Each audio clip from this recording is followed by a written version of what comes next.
everybody, welcome back to Anna Reads. And in case you couldn't tell, the Disney bound of today was supposed to be Lady and the Tramp, but I don't own anything believable for either one of our stars or Peg here. And let's face it, there's too many gray Disney characters as it is. I mean, Jumbo Jr., Thumper, and Tramp right off the top of my head, and that's in Disney's lifetime. And that's not even getting into the Aristocats or anything else. But, so I just wanted to share a little bit with y'all. These two are actually the very first plushies that I ever got from Walt Disney World. See, Mom said I could have one plushie for a souvenir. Naturally, I found both and asked my dad. Dad's logic was, well, of course she can't have one without the other. I mean, it's the title of the movie. And Peg here came from my brother at the Avenues Mall in Jacksonville maybe 10 years ago. But I could go banging on about that for the rest of the day. So, without taking up any more time, let's move into Unit 3. And that would be Unit 3, Chapter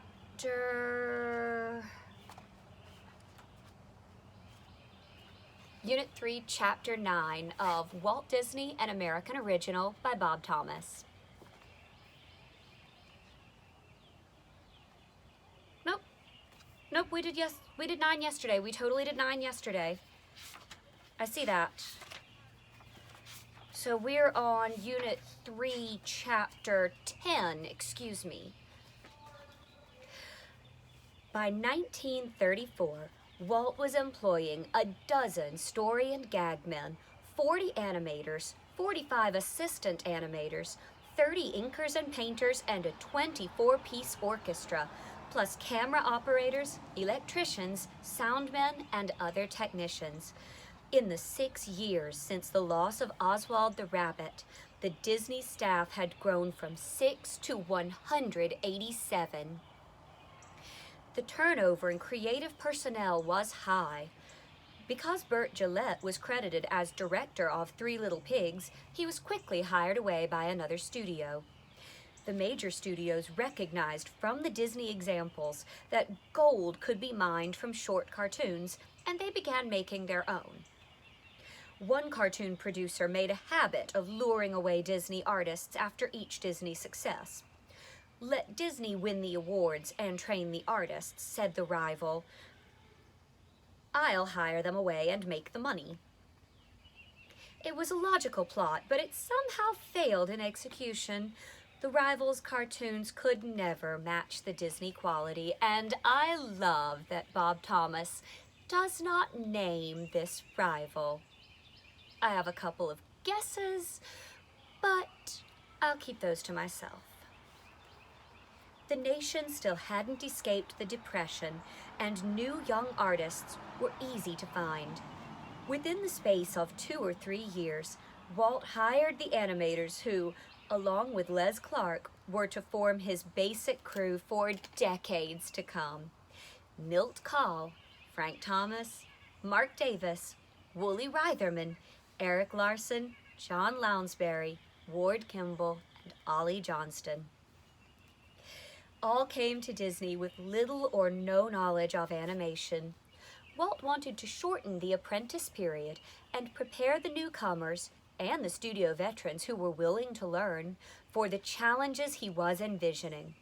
In 1934, he converted the Disney Art School to a full-time basis instead of a limited schedule of night classes. He put Don Graham on the payroll to work 3 days at the studio and 2 nights in classes. Graham sat for hours with Walt in sweatboxes as they reviewed the photographed pencil sketches of the new animators. Twice a week, Graham took groups of artists to the Griffith Park Zoo to sketch animals. At the studio, the artists spent half a day drawing in life classes, half a day studying production methods. Night school was expanded to 5 nights a week, with 150 students attending classes in animation, character drawing, layouts, and backgrounds. Speaking of background, I happen to be recurring background on a little show you might have heard of that's about the end of the world, zombies, but they never say zombies. Yeah, I'm recurring background on The Walking Dead, and I don't know how many of you are Walking Dead fans, but me? Oh, I had such a problem with how they animated Shiva. Lifelong animal person, lifelong hobbyist zoologist. Basically, I've been reading about animals since I could sit upright. And Shiva moves like a big dog, like a Great Pyrenees or a Newfoundland or something. And with The Walking Dead being filmed in Sonoya, Georgia, Zoo Atlanta is right up the road, and Miss Chloe is just as perfect as she can possibly be. That is our resident Sumatran tiger. I do not understand why Shiva moves like a big dog when... Ooh, that's just going to bother me for the rest of forever. I'm going to continue screaming it from the rooftops, and we're just going to move right along now, aren't we? Early in 1935, Walt's plans for the future were taking shape, and he instructed Don Graham, "I need 300 artists. Find them." A massive talent search was launched from want ads in newspapers from California to New York. Graham opened an office in the RCA building in Manhattan and interviewed applicants and reviewed their portfolios. In a long, insightful memo to Don Graham, in 1935, Walt articulated better than he ever had before his beliefs about animation, drawn from his 16 years in the medium. Oh, I've got a blue jay visiting me. Yes, yes. And then? He's not going to make the noise again. He began by saying that he wanted to talk with Graham about establishing... Everyone's a critic. Establishing a very systematic training course for our young animators and a plan of approach for our older animators. Yes, Luther's right over here. He had been encouraged by the results of the school thus far, after lectures by such veterans as Norman Ferguson, Fred Moore, Ham Lusky, and Fred Spencer. The quality of animation at the studio increased measurably. Don't bite me. Walt listed the qualities of a good animator. Take your butt out of my book. 1. Good draftsmanship. 2. Knowledge of caricature, of action as well as features. 3. Knowledge and appreciation of acting.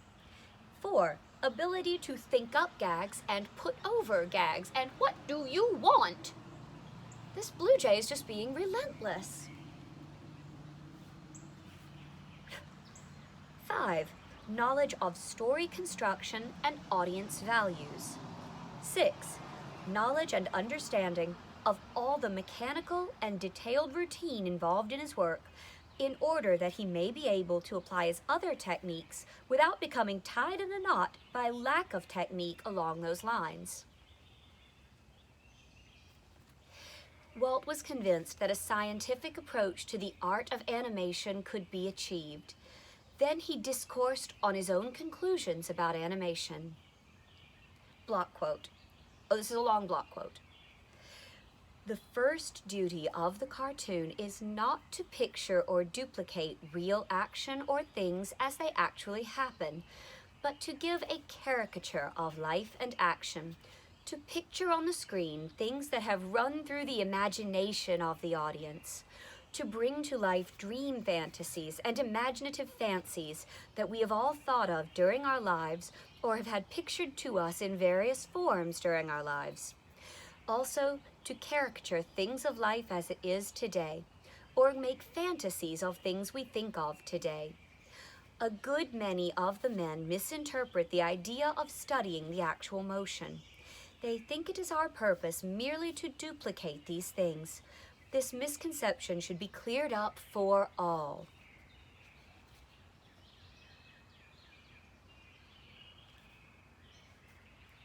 I definitely feel that we cannot do the fantastic things based on the real unless we first know the real. This point should be brought out very clearly to all the new men and even the older men. I got the foot. I got this foot. Comedy, to be appreciated, must have contact with the audience. This we all know, but sometimes forget. By contact, I mean that there must be a familiar, subconscious association. Somewhere, or at some time, the audience has felt, or met with, or seen, or dreamt the sensation pictured. A study of the best gags and audience reaction we have had will prove that the action or situation is something based on an imaginative experience or a direct life connection. This is what I mean by contact with the audience. When the action or the business loses its contact, it becomes silly and meaningless to the audience. Therefore, the true interpretation of caricature is the exaggeration of an illusion of the actual, possible, or probable. That idea, behind the things I just mentioned above, can be incorporated in every stage of instruction, from the life drawing clear on through to the planning and staging of the work.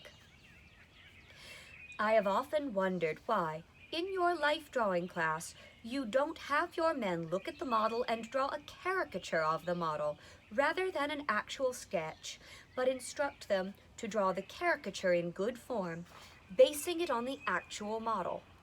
I noticed a little caricature of one of the models in the life class made by Ward Kimball, and it struck me that there was an approach to the work that we should give consideration. I don't see why, using this method, you can't give the class all the fundamentals of drawing they need and still combine the work with the development of a sense of caricature. During the few brief years since Steamboat Willie, a creative pattern had evolved at the Disney studio. At the top, of course, was Walt, who supervised the entire process in a total and comprehensive way. Then came the directors, who were responsible for assembling the creative efforts and carrying out Walt's dictates in terms of character and action. The story department, with Walt in constant collaboration, provided plots and gags. Oh, are you leaving us? Luther went that way. The animators made the drawings that gave life to the cartoons. They were aided by assistants and in-betweeners who relieved the animators of the tedium of multiple drawings. Finally came the women who copied the drawings on celluloid with ink and applied the colors. Of all the contributors to the creative process, Walt had greatest respect for the animators. Throughout his career, Walt maintained a curious relationship with the animating breed. He kidded them, abused them, praised and berated them, but above all, he recognized their indispensable contribution to the art of animation. It was something he could not do himself. His early attempts at animation were admittedly primitive. His work was fast, but seldom rose above the level of comic strip humor along the lines of George McManus and Bringing Up Father.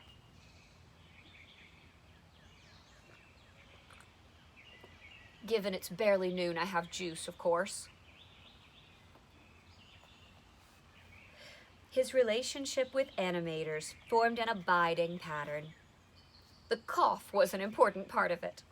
The Disney cough, aggravated by his heavy smoking of cigarettes, was prevailing and individualistic.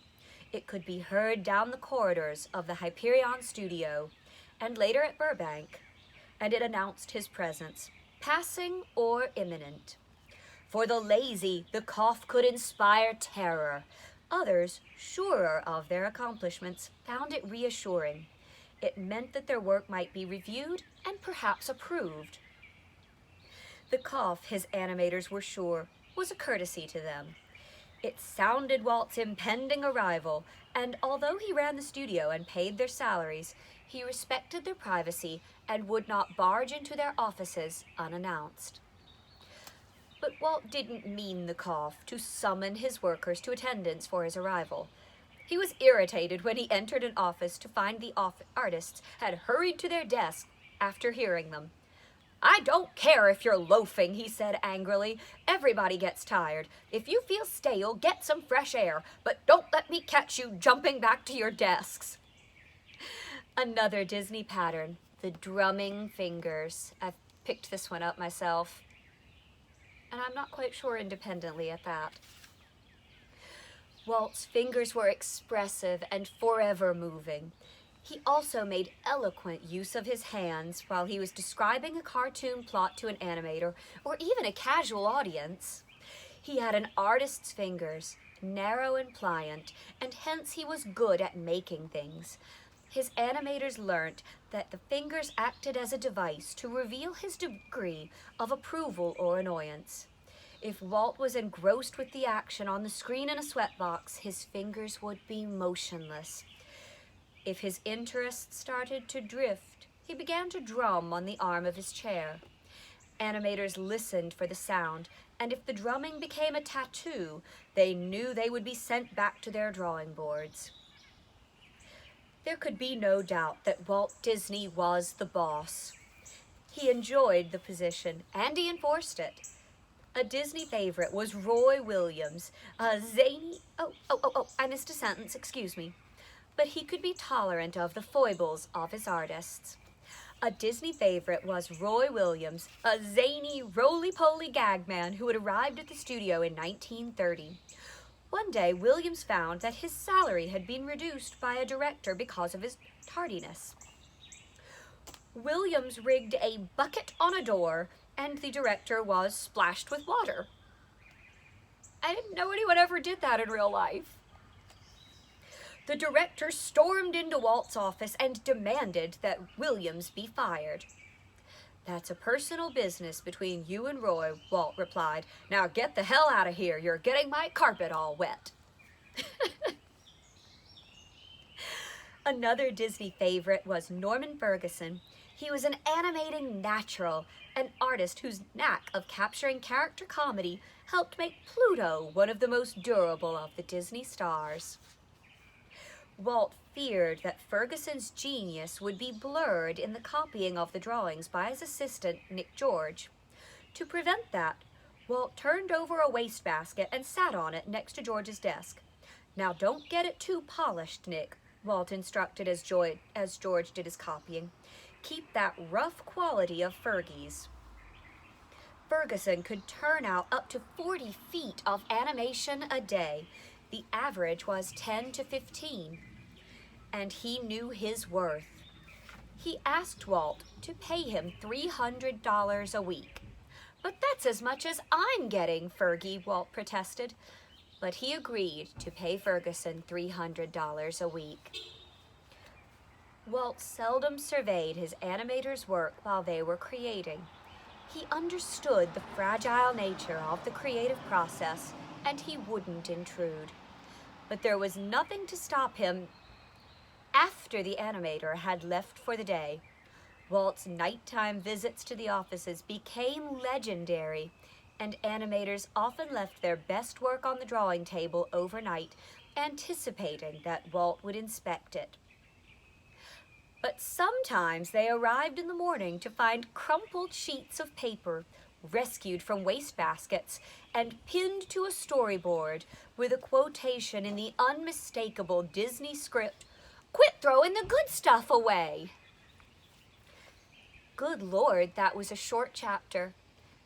And of course, that brings us to the end of Unit 3, Chapter 10 of Walt Disney, an American Original by Bob Thomas. You know, I thought I'd be sitting out here on my porch for half the day after the last 2 chapters. And I've read this twice. I guess I just forgot. Not to begin tooting my own horn or anything like that, but I just scored this amazing true vintage ensemble from a lovely lady in a Facebook group of which I happen to be part, Vintage Tips and Tricks on Facebook. Christine, you are a bloody wonder. I cannot believe this fits as well as it does. Again, we've got some more true vintage here, and I cannot believe the 90s now qualify as vintage. Oh gosh, here I go again. Oh, the pearls are vintage too. They're imitation pearls, of course, but they came from a wonderful lady who was a fixture in the Atlanta design scene for many, many years and passed away only recently. Lord love you, Renee Sanning, and thank you for everything from Renee.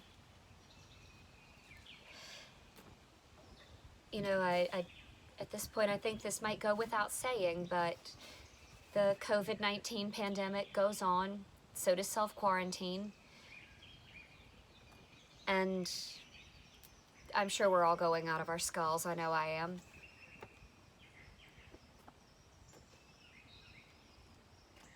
Lady and the Tramp is a favorite of mine that I don't watch very often because it definitely makes me cry, but you know, it continues to give us that message of hope in that it doesn't matter where you came from, and that unconditional love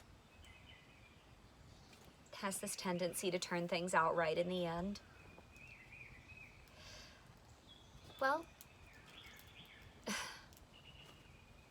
I don't know what else there is to say today.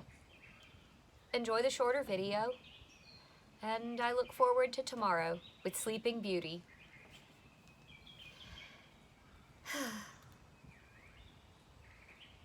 Now it's time to say goodbye to all our company.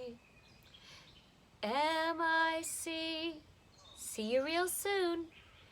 K-E-Y, why? Because we like you. M-O-U-S-E. Let me keep myself decent here. Stay strong, everyone.